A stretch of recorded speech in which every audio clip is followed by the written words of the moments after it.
Tervetuloa Ammittilaiset-podcastin pariin. Minä olen Nita Mäenpää ja olen valmistunut Oulun yliopiston historian oppiaineesta vuonna 2019. Ja minä olen Anton Kurttila ja olen valmistunut samana vuonna AT-oppihistorian puolelta. Tänään meillä on studiossa haastateltavana filosofian maisteri ja Oulun aikuislukion lehtori Hannes Hilke. Kertoisitko Hannes vähän itsestäsi, kuka sinä olet ja millainen opinto- ja työtausta sinulla on? No, mä valmistuin yliopistosta 2018 syksyllä ja kävin AT-oppihistorian pääaineena ja sitten sivuaineena tietenkin sitä kansantaloutta, joka taitaa olla ihan yleinen taloustieto nykyään, ja silloin vielä valtio-oppia. Se toinen, joka sitten oikeutti tietenkin yhteiskuntaopin aineen opettajaksi. Ja työtaustasta, niin no, eihän tästä nyt kovin monta vuotta ole vielä, kun olen valmistunut, että ei kauheasti tietenkään työkokemusta vielä ole. Mutta mä oon ollut nyt niin 3 vuotta on ollut aikuislukiolla töissä yhtäjaksoisesti. Ja sitä ennen oli sitten pieniä sijaisuuksia, pätkiä oikeastaan. No, mikä sut johti tähän opettajauralle? Miten sä päädyit opettamaan? Mä ehkä aina miettinyt, että voisi olla kiva olla opettaja. Mähän alun perin silloin ennen yliopistoa hain tonne kasvatustieteisiin luokanopettajaksi enemmän. Mutta sitten kun pääsi historialaitokselle opiskelemaan, niin sitten siellä oli helppo ja semmoinen mukavan näköinen polku opettajaksi ja sitten hain siihen ja hyväksyttiin myöskin sitten opiskelijaksi ja siitä se sitten lähti oikeastaan. Joo. Onko sulla mitään tämmöistä kommenttia yliopiston opettajaopinnoista, että minkälaiset oli ne, valmistiko ne hyvin tähän työhön, missä sä nykyään olet? Kaikista eniten hyötyä tietenkin niissä opinnoissa on ne suunnitellut tunnit ja ihan konkreettinen tunnin pitäminen, mutta ehkä se oli silloin vielä semmoisessa murrosvaiheessa, että niin oikeastaan aika paljon tämmöistä digi- ja verkko-opetusasiaa piti sitten itse opiskella työelämässä, että tai vähän oli jotenkin ehkä outo sekin siinä, että kuitenkin tuonne lukiossa tehdään kokeet ABIT-järjestelmällä, niin esimerkiksi sitä ei sitten käyty yhtään opinnoissa, eli se piti sitten ihan alusta asti itse niin ottaa selvää, että miten se toimii, ja totta kai sitten työkaverit ja muut kollegat auttoi hyvin tässä niin siihen ABITiin tutustumisessa, mutta niin sitä ei ollut yhtään. Ja ehkä sitten semmoinen niin käytännön tämmöinen niin vaikka Moodlen käyttö. Mä en tiedä kauheasti kuinka paljon sitä esimerkiksi vaikka yläasteella käytetään, kun on ollut just enemmän vaan tuolla lukiomaailmassa, mutta niin tämmöisiin nettiportaaleihin ja muihin vastaaviin niin ei oikein saanut mitään konkreettista apua sitten sieltä. Mutta ehkä paras neuvo, minkä sain opinnoissa, oli kuitenkin se, että ihan sama missä sä niin teet sitä työtä, että kunhan sä saat sen ajatuksen edes yhden kerran pyörähtää oppilaan päässä ja edes yhden ajatuksen yhdellä tunnilla, niin silloin jo jotakin onnistuttu tekemään.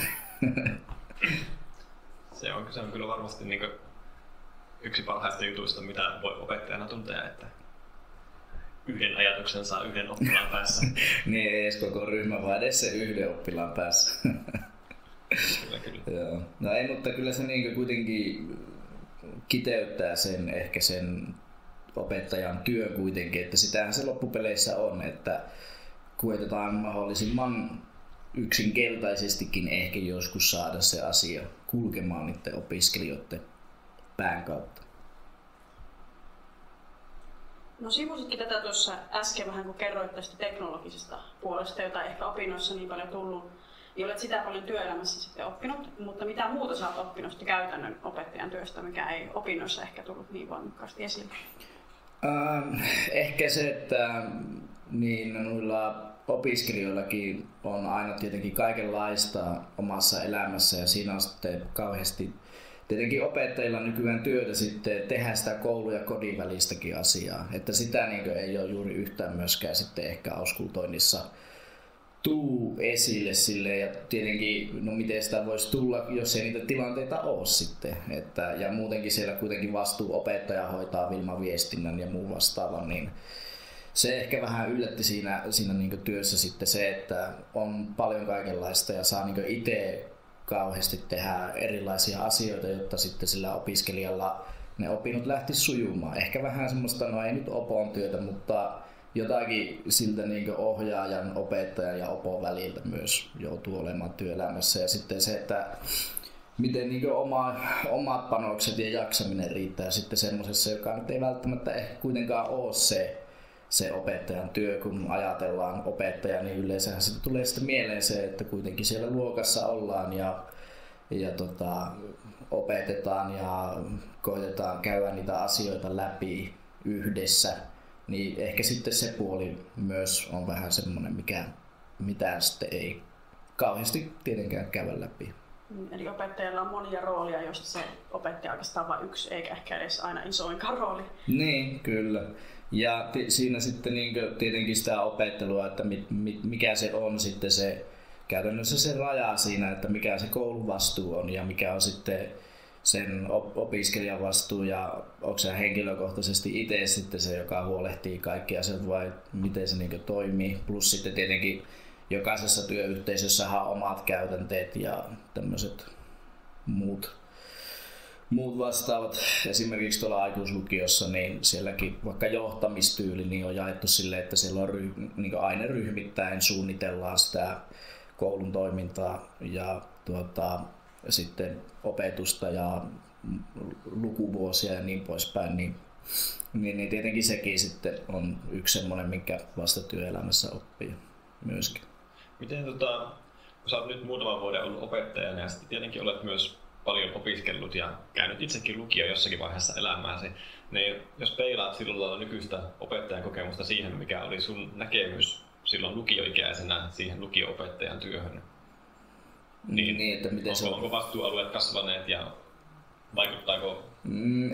Ehkä nykyään opettajalta haetaan semmoista kokonaisvaltaista kaiken osaavaa jotain ihme-entiteettiä, jota niin ehkä voi olla vaikea saavuttaa. Ja tuntuu sitten, niin vaikka kun mä nyt tietenkin puhun enemmän lukiosta, kun on siellä ollut töissä, mutta niin Lopsi vaikka uusi, niin siinäkin sanotaan tästä, että pitää olla niin kuin kauhean tämmöinen oppiaineet rajat ylittävää se opetus ja pitää olla laaja tietotaito, osaaminen kokeilailla ja opiskelijoilla, jolla sitten se ehkä vähän hämärtyy myös sekin, että no onko tässä nyt kaikki vaan koulussa opettaja vai ollaanko me aineenopettajia vai mitä siellä niin sitten haetaan. Ja sitten jos verrataan ehkä siihen omaan lukioaikaan, niin ehkä no totta kai sitten teinistä saattaa tuntua, että no se on se opettaja siinä ja se antaa tehtäviä ja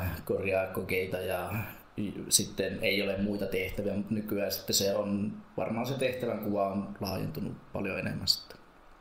Niin, että tällaista vähän nuorella tanssia eri prioriteettien kanssa. Niin, ja en tiedä sitten jotenkin ehkä ennen lukio on ollut ehkä vähän samanlainen sinänsä kuin yliopisto, että on saanut niin vähän itse tehdä niitä asioita enemmän. Se lähtökohta on kuitenkin sivistys eikä sitten tehotuotanto sinänsä. Että ehkä se on muuttunut siihenkin nähden, että halutaan vaan sitten, että se opiskelija käy mahdollisimman tehokkaasti ne matemaattiset aineet ja sitten hänestä tulee insinööri tai IT-asiantuntija tai koodari. Että se painotus niissä oppiaineiden arvoissakin on ehkä jonkun verran muuttunut. Mutta nyt sitten tosin tähän, tai itse asiassa ihan vastahan tuli uutinen siitä, että näitä todistushaun pisterajoja muutetaan, että se ei olekaan enää niin tärkeä se matematiikka, niin samassa uutisessa se opiskelija olikin sitten, että no ei hän halua fysiikkaa lukea, kun se on vaikeaa ja tylsähän mieluummin käy historia sitten, että kun siitä saa saman verran pisteitä sinne, olikohan nyt oikeikseen minne haki, niin heti sitten ehkä sekin sitten kiinnostaa enemmän. Tuossa sivusitkin opettajan vastuuta ja sitä ehkä, että mitä yhteiskunta odottaa opiskelijoilta, mutta mikä sinun mielestäsi on niin kuin historian ja yhteiskuntaopin opetuksen tärkein tehtävä? No historiassa se on se, että ymmärtää sen kokonaisuuden ja osaa lukea niitä tekstejä. Se kuitenkin historia on sitä lähteiden tulkintaa, ymmärtää syy- ja seuraussuhteet, pystyy laajoista kokonaisuuksista muodostamaan helposti ja semmoisia helposti ymmärrettäviä ja kokonaisuuksia kuitenkin. Mutta sitten ehkä yhteiskuntaopin tehtävä on kuitenkin yksinkertaisesti vaan se, että ymmärtää sitä yhteiskuntaa. Näin lukiossahan ei kuitenkaan niinkö opetella verojen täyttöä, mutta siis kyllä se tietenkin täytyy ymmärtää, että miksi sitä bensan hintaa ei voi noin vain alentaa valtion toimesta, että sille on käyttöä nykymaailmassa kyllä semmoisellekin. Tavallaan molemmat oppiaineet valmentavat sellaisia kansalaisia yhteiskuntaan. Mitä mieltä olet siitä, opetetaanko lukiossa nykyään tarpeeksi pakollisesti historiaa ja yhteiskuntaoppia vai lisäisitkö niiden opetusta? Sekin varmaan niin päivälukioissa, aikuislukio on pikkusen erilainen siitä lähtökohdasta, että meillä on sitten enemmän sitä yhteiskuntaoppia kuin historiaa, mutta sitten päivälukioissa ei välttämättä ole niin paljon sitten pakollisena yhteiskuntaoppia.